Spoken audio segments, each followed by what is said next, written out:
everyone. Hello, ma'am. Hello, ma'am. Good. So, last episode, we learned that present perfect. So, from that continuation, we would like to start now. By the way, how long have you been coming to these classes? How long have you been coming to the classes? Since Last week. 3 months. Complete answer. You have been coming From 3 months. We have been coming since 3 months. since 3 months? Or any other answer you know? Some correction in your sentence. We have been coming from 3 months. We've been coming to the classes for 3 months. Okay, for 3 months. Good. Okay.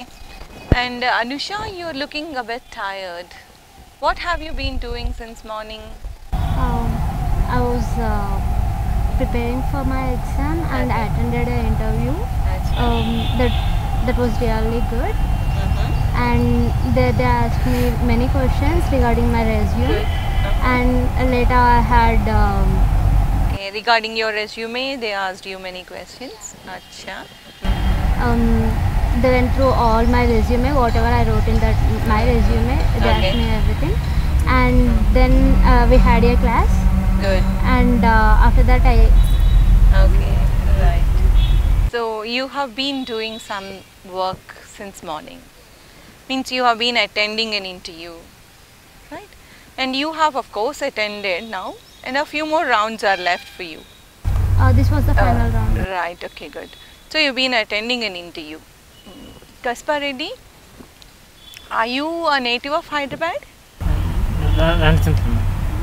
Are you from Hyderabad? Is your native place Hyderabad? Where are you from? Guntur district. Guntur. Then when did you come to Hyderabad? 6 months back. 6 months ago you came to Hyderabad. So for these 6 months you have been staying in Hyderabad? Okay, so you have been staying in Hyderabad for 6 months. Good. Buchi Babu, you working somewhere I think? I am working in Amazon Development Center. Amazon. Okay. When did you get the job? I got in 3 years before, You got a job 3 years ago? but not a permanent role. Okay. That's not a problem. But have you been working in Amazon only for all these 6 months? Yes, For 6 months? 3 years. 3 years. So you've been working in Amazon only for 3 years. Okay. Though not it's a permanent job. Though not a permanent job, but you're almost permanent for 3 years. So you joined 3 years ago. Good. Manikanta, are you also working? Yes, ma'am. Where are you working? I am working in Carvi Computers. You are working as a part-timer in that? No, ma'am. Full time. A full-time job, right? Good. So you've been working in Carvi company. For how long? For 8 months. For 8 months. So 8 months ago you joined there. Good, right. Shravani, do you like playing games? Yes, ma'am, I like. Right. So if you, what games do you like playing? I like table tennis Good. and badminton.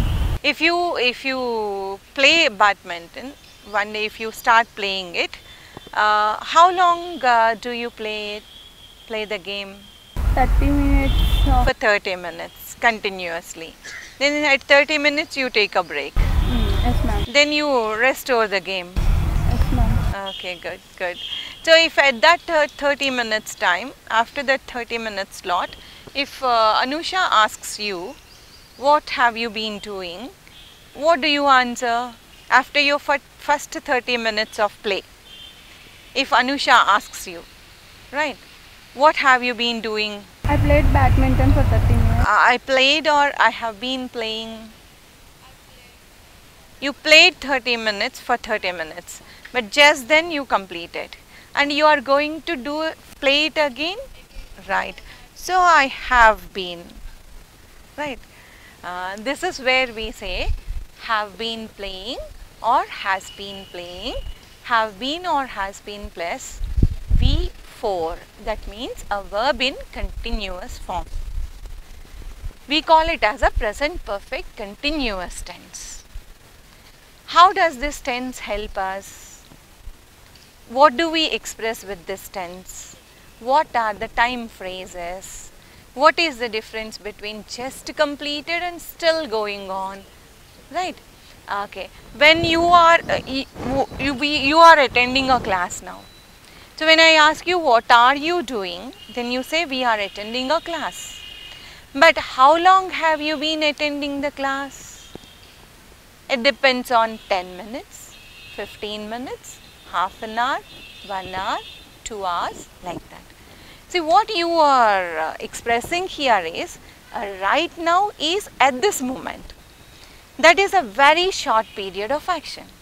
Then we say we are attending the class.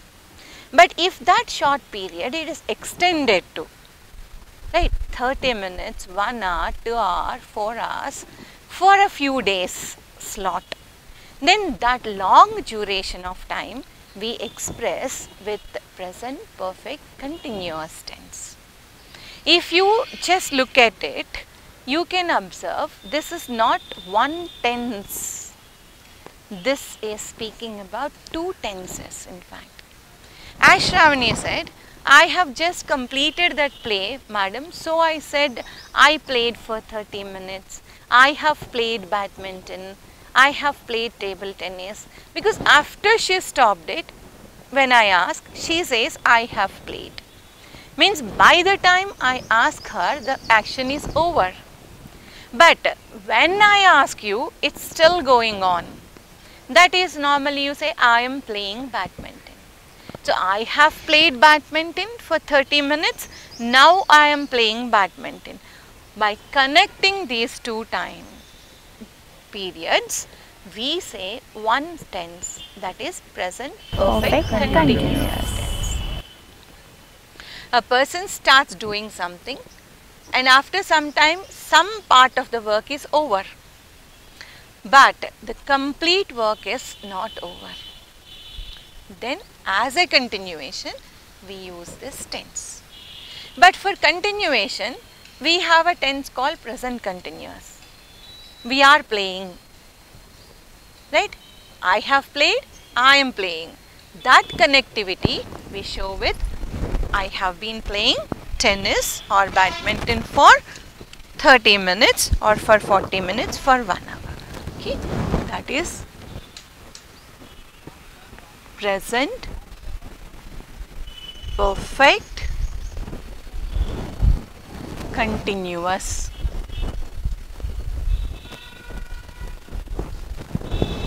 In earlier classes, present tense you learnt, present perfect tense you learnt, present continuous also you learnt. In simple present, regular and repeated actions we discuss. So, Shravani likes to play badminton, tennis. Anusha is attending interviews. Harika, what are you doing these days, Harika? I am learning. You are learning English, right? Kaspa Reddy, how do you come to the institute? Ramakrishna. How do you come every day? 10 o'clock. How do you come? Not at what time? How do you come? Do you come by bus? Bus. Okay. So, Kaspa Reddy comes to this class by bus. These are present tenses, present continuous tenses. Right. Manikanta, how many days of your work have you finished? How far have you finished your training in Karvi? 2 months. 2 months. So you have taken training for 2 months, right? He has finished it. Now he is continuing it, right? He is continuing working there. So this present tense, present continuous tense, present perfect tense, a combination of all this we can say present perfect continuous tense. So once you start some work here in the past, right? And you have done it up to the present, right? And here in the present, instead of completing this work, you are still doing it, continuing, right? So the work is going on, and now this completely we call as present perfect continuous tense. If it is present perfect tense starts in the past and ends in the present only. So by the time you speak, it's been over. Present continuous means it's going on now. But present perfect continuous is both the cases. Right? Then when you say, she has been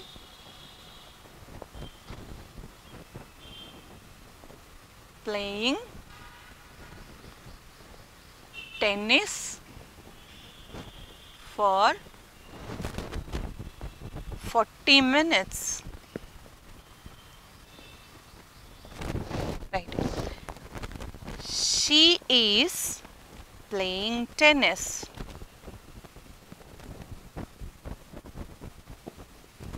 Right. She is playing tennis now. She has played it for half an hour already. Means already she has played for 30 minutes and now also she is playing. By this 40 minute slot we say she has been playing tennis for 40 minutes. Right? This is our auxiliary verb, which you call as helping verb also. And this is a V3 form of our B form. And this playing is V4, which is verb plus ing. Because for present perfect tense, we need have or has plus V3. Right? And for present continuous tense, we need a B4, B plus V4. Combining these two tenses, this V3 and this B is expressed as B.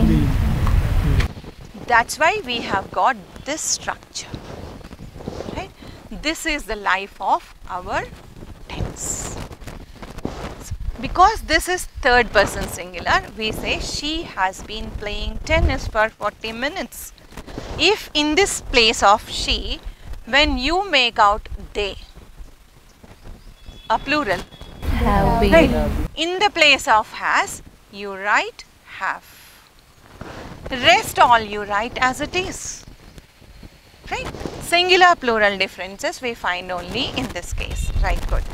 Anusha, since how long have we been enjoying the fruits of democracy? We have been enjoying the fruits of democracy since many years. Since many years or for many years? For many. Okay, right. Then, do we say that since 1947? Yes, ma'am. Because we got independence in 1947. So, since 1947, say that sentence. We have been Enjoying the fruits of fruits of democracy. right, democracy and independence. Right, okay, good. When did you join your schooling? When did you start your schooling? When did you join your schools? Approximately 15 years, 20 years, right? 20 years, more than 20 years ago. Because you are all doing your graduation now. And some have finished their graduation. So, 20 years ago you started your learning process. Are you still learning? Yes. Right? Because learning is unending. So, make a sentence out of it. We have been learning Since since our childhood for 20 years. for 20 almost years. 20 years. So, what are these since and for? That we have to see. Since is the beginning, where you start your work, that we call as since. And the whole duration of this work we call as for. So since we call as point of time, right? Point of time, because here this point we start our verb, and this for is called as period of time. Usually the mistakes which you are committing now, when I ask in this since and for, this is the main drawback, or this is where you people commit mistakes, right? That we'll see. Now in this case, since is used for point of time, you learnt already. So with since, what are the adverbs of time we use? Let us check out.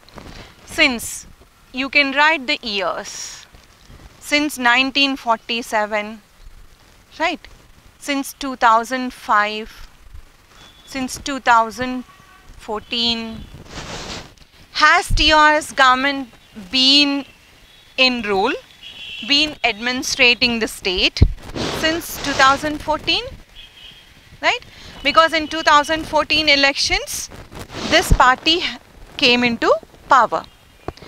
Since 2014, this TRS government has been administrating the state, ruling the state, governing the state.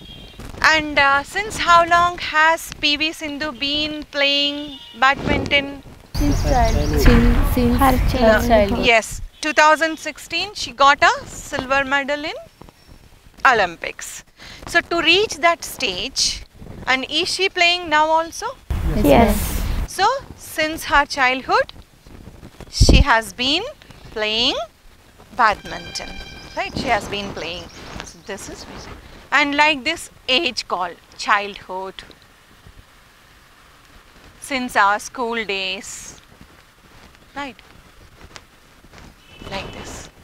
And the phrases like last year, last month, last week, last Monday, etc. also you can use. Okay. And in shifts of the day, you can also write that since morning.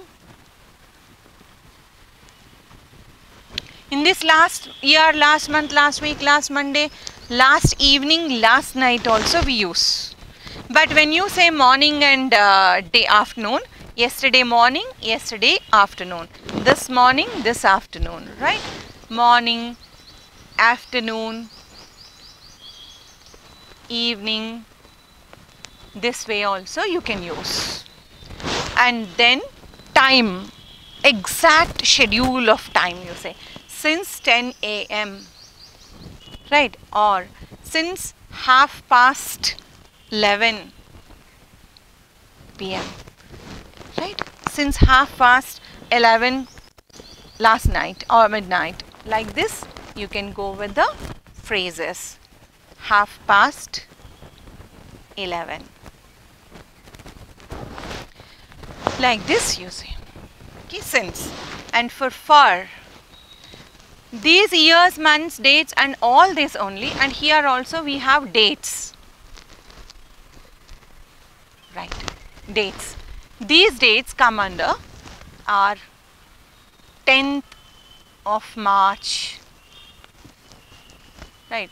10th of March or 16th Feb, those dates also you can. In for period of time and all, we see this for 2 years. Many years, right? Like this way. And for 3 weeks,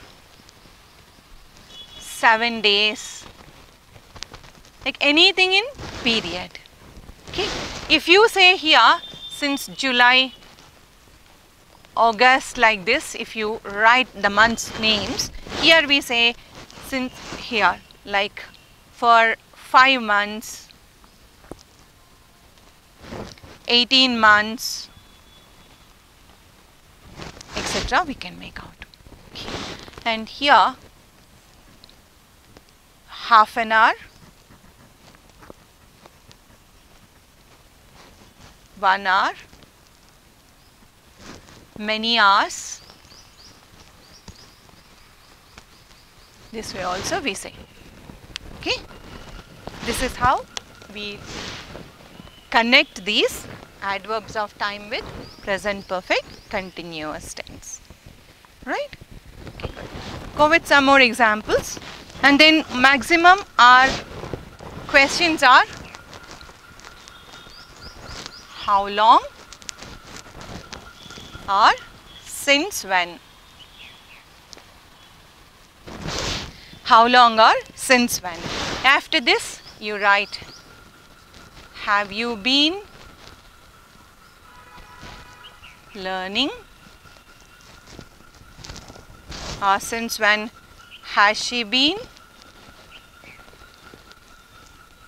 dancing. Like this you make the questions, WH questions. And then we make questions with helping verbs also, like have. Have you been teaching here for 10 years? Right? Has your friend been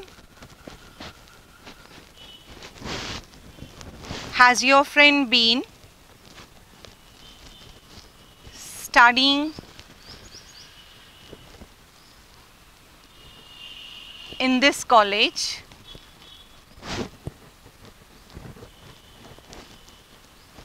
for a long time? Thus you can make questions, right? Rest of the details we'll see next class with when you come with your homeworks, right? Good. Work on these and collect a few verbs and make sentences like this. Okay. Thank you. Thank you, ma'am. Thank you, ma'am. Now, listen to two friends discussing some important issue. We live in a society with different people, men, women, children and elderly. We have ups and downs in the society. The biggest downside of the society will be the crimes that are being committed. Now, there are different types of crimes, but what exactly is a crime? Crime is an act that is being committed with an intention or a purpose to hurt the other person mentally and physically, which is completely wrong, illegal and punishable. There are different types of crimes. You have robbery, theft, murder, corruption, but the biggest crime that we see that is most frequently being committed in our society are the crimes against women. In fact, the reason crimes against women are so frequent is because according to the National Crime Research Bureau, a woman is being hurt every 3 minutes. Ante prati 3 నిమిషాలకి a woman is being hurt. True. And this crime is absolutely not acceptable in our society. Crimes against women must be stopped at any cost in our society to grow, to develop and to live peacefully. Yes. Now there are so many kinds of crimes that are being committed against women. To name a few of them, you have stalking, which is a crime against women. You also have domestic violence. There is homicide for dowry. There is female infanticide. There is also female feticide. And lastly, the most biggest crime against women is abuse. True. Stalking. Stalking is when a woman is being constantly followed unwantedly and forcefully by a person to an extent that she feels unsafe and uncomfortable, which is absolutely punishable by law and it is completely unacceptable and wrong. Next will be domestic violence. Domestic violence is when a man or a woman is behaving violently against another woman whom they know will be domestic violence, which is also a crime and we can see enough number of examples of domestic violence, to an extent that the National Crime Research says a woman is being subjected to domestic violence for every 7 minutes. Ante prati 7 నిమిషాలకి one woman is being hurt. The next will be homicide for dowry. We all know what dowry is. In the name of dowry, murders are being committed. Homicide is nothing but a murder. Murder of the young brides or women of the house in the name of dowry is nothing but homicide for dowry, which is also punishable crime. Now let's take a look at the other 3 types of crime that were listed. There is female infanticide and female feticide. Now let's look at the first one. Female infanticide comes from the word female infant. What is an infant? An infant is a small child. It could be a boy or a girl. Now female infanticide is the crime committed against little baby girls, wherein they are killed at a very young age, and it is a terrible thing to do. So female infanticide is the illegal act of killing a baby girl before she is born while she is still inside her mother's womb. Having a girl child is a blessing. When a baby girl is born, we say, Intiki Lakshmi vachindi. And one day that girl will grow into a woman and help the society. There is a famous quote by Swami Vivekananda which I want to add over here. It says, if you educate a man, you are educating someone else as well. But if you are educating a woman, you are educating the entire society. Wonderful words by Swami Vivekananda. Now we'll come to the last and most frequently seen form of crime against women, and that is abuse.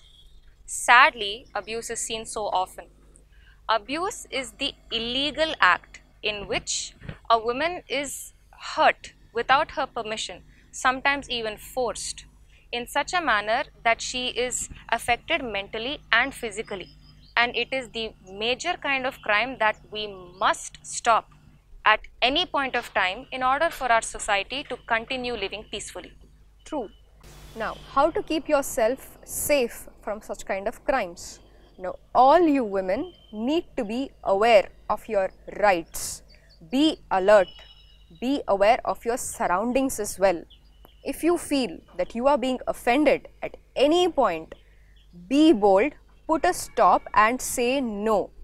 Alert the persons around you and ask for help. It is important to know the limit of tolerance. That means how much can you tolerate.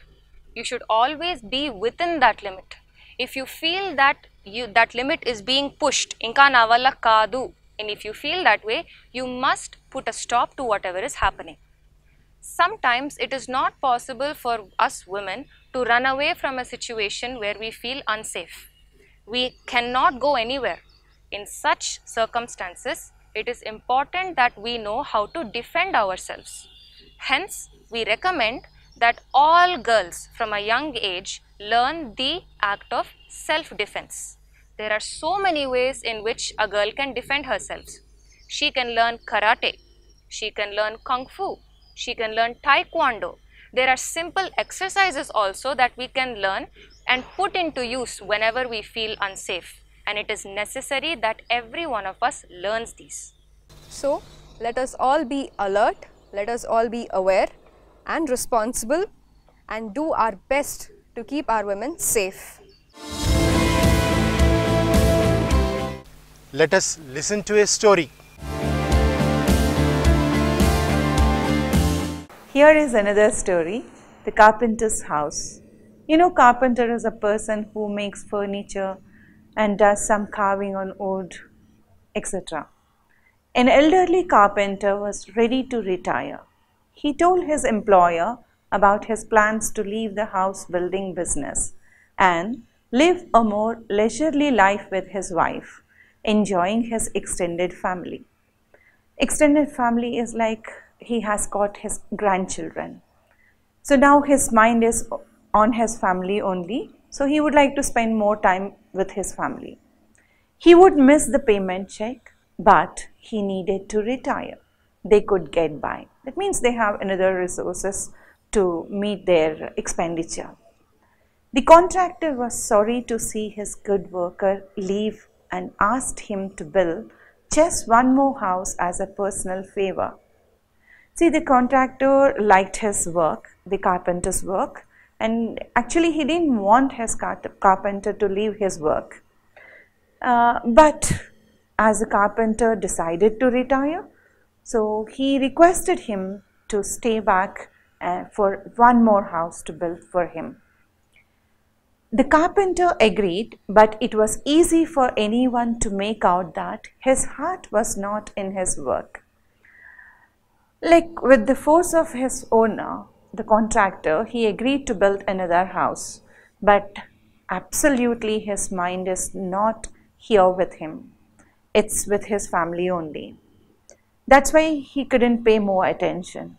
He restored to shoddy workmanship and used inferior materials. It was an unfortunate way to end his career. So he knew that he was using cheap material and he was not showing his interest, but he was helpless. When the carpenter finished his work, the builder came to inspect the house. The contractor handed the key of the building to the carpenter and said, "This is your house, my gift to you." God, what a shock, what a shame. If only he had known he was building his own house, he would have done it all so differently. So usually we do so. Sometimes we don't have attention on our work. But if it is our work, definitely we try to pay more attention. But if it is others, we just leave it carelessly. So as the carpenter. Now he had to live in the home he had built none too well. See, what an irony. He built the others' houses wonderfully. He showed his craftsmanship there. And everyone praised his work. But very unfortunately, he built a house where he didn't pay his attention. But in that house with low quality, he had to live. So it was with us. We built our lives in a distracted way, reacting rather than acting, willing to put up less than the best. At important points, we do not give the job our best effort. Then with a shock, we look at the situation we have created and find that we are now living in the house we have built. If we had realized that, we would have done it differently. Think of yourself as the carpenter. Think about your house. Each day you hammer a nail, place a board, or erect a wall. Build wisely. It is the only life you will ever build. Even if you live it for only one day more, that day deserves to be lived graciously and with dignity. So how long we live in the house or how long we get the profit from our works is not important. If it is for one day also, we have to give our best. The plaque on the wall says, "Life is a do-it-yourself project." Your life tomorrow will be the result of your attitudes and the choices you make today. So, look before you leap. Take the decisions wisely. Think twice before doing anything, because it is your life. You are the great architect of your life.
Now, listen to this parable and try to find out the language elements.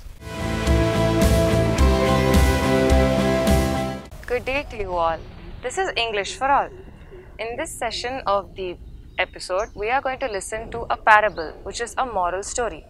And after listening to the parable, we will discuss a particular moral from it. Hopefully, you understand the moral and enjoy the story as well. Varsha, would you like to narrate it? I would love to. Once there was a greedy man. He was so greedy and selfish that he only thought of himself. He was a rich merchant. His name was Sam. All he wanted was to acquire a lot of money and save it. And he didn't have the nature of sharing it also. He had a lot of workers working under him, but he hardly paid decent salaries to them. One day it so happened that he had a small bag that contained 50 gold coins, and he lost that bag. Now he searched high and low for the bag, but he didn't find it. He asked his neighbors and his workers, everybody, to join in the search. They all tried to search for the bag, but in vain. Suddenly, after a few days, one of his own workers found the bag, and he brought and he gave it to Sam. He said, "Master, here is your bag. You said you had lost 50 gold coins. Please count and see." Then Sam, he took the bag. He was very eager. He was very excited that he found the bag at last. He opened the bag and he tried to count whether there were 50 gold coins. As greedy as he was, he tried to play a trick. He counted and there were 50 gold coins in the bag. It was his bag. But what he tried to do is, immediately after counting, he said, "There were 75 gold coins in this bag. You have taken 25 of them. You stole them from my bag. Give my gold coins back to me." The worker was completely taken aback by this reaction. He said, "Master, I have never done anything like that before. I have never stolen from your bag, and neither I have the habit of stealing. So I have not taken anything. Please excuse me. Maybe you are wrong." But Sam didn't agree. He said, "No, I know there are 75 gold coins in my bag. You have taken them." The worker pleaded for innocence, but Sam did not listen. So finally, they took this issue to the court. The judge heard both sides of argument. While Sam said that "I am 100% sure that my bag had 75 gold coins in it," while the worker pleaded his innocence and he said, "No, Your Honor, that had only 50 gold coins, like how my master said initially." The judge also knew that the worker was telling the truth. So he once again finally asked Sam, "Are you sure that your bag had 75 gold coins?" Sam nodded vigorously and said, "Yes, my lord, it had 75 gold coins. I am 100% sure of it. I am telling the truth." Then the judge passed the judgment. He said, "Okay, in that case, like how Sam is telling, he had lost a bag of 75 gold coins and this had only 50. So obviously the bag of 50 gold coins doesn't belong to Sam. If somebody had lost the bag of 75 gold coins, then I would declare that bag belonging to Sam. Nobody has reported a bag of 50 gold coins missing. So I would reward this bag of 50 gold coins to the worker as an appreciation of his honesty." That was his judgment. Now what do we understand over here? Sam's excessive greed and his nature of wanting a lot of money and not sharing to anyone else had unnecessarily brought him in trouble. Initially, had he agreed that that bag belonged to him, which was originally the fact, it belonged to him, then he could have got his 50 gold coins and the bag to him. But he said it had 75 gold coins. He thought by asking like this, he could actually acquire that extra 25 gold coins from his worker. That greed unnecessarily lost him the 50 gold coins that he already got. Whereas the worker who proved his innocence and he said that there were 50 gold coins and he did not touch any. Even the judge heard his story and found it to be true. So, because he was so honest, the judge also gave him that 50 gold coins back. Now what we understand over here is not to be too greedy all the time and not to be craving for money. The lust and that greed for money doesn't go anywhere. You should not be so greedy to always want something all to yourself. Had Sam been a little liberal and thought of it, then he could have had his gold coins and everything would have been normal. But here he tried to be a little more greedy and he tried to punish his own worker. So in that case he lost his bag of 50 gold coins as well. What we should understand over here is not to be excessively greedy. Learn to live happily with what you have. If you lost something and somebody has found it, just be happy about it. Just thank the person and you can take it. Instead, he tried to play a trick. He wanted to cheat and take that money. Any money or any success that you get out of cheating, out of robbing, or out of deceiving a person is not what you have earned, which is completely wrong. That is what the story tries to tell. What you have is what you earned. So always earn for it and not try to rob or not try to deceive a person. As you said, anything that is acquired by cheating or in a untruthful manner does not last for long. Does not last for long. And that which is done through sincere efforts is what is everlasting, will stay with us perennially. Exactly. The same thing happened in this story as well. I'm sure you all caught the essence and learned not to be so greedy but to be happy with what you have and earn for whatever you need instead of cheating or deceiving or thinking in an untruthful manner. I'm sure you caught this essence and I am sure you enjoyed the story as well. Thank you so much.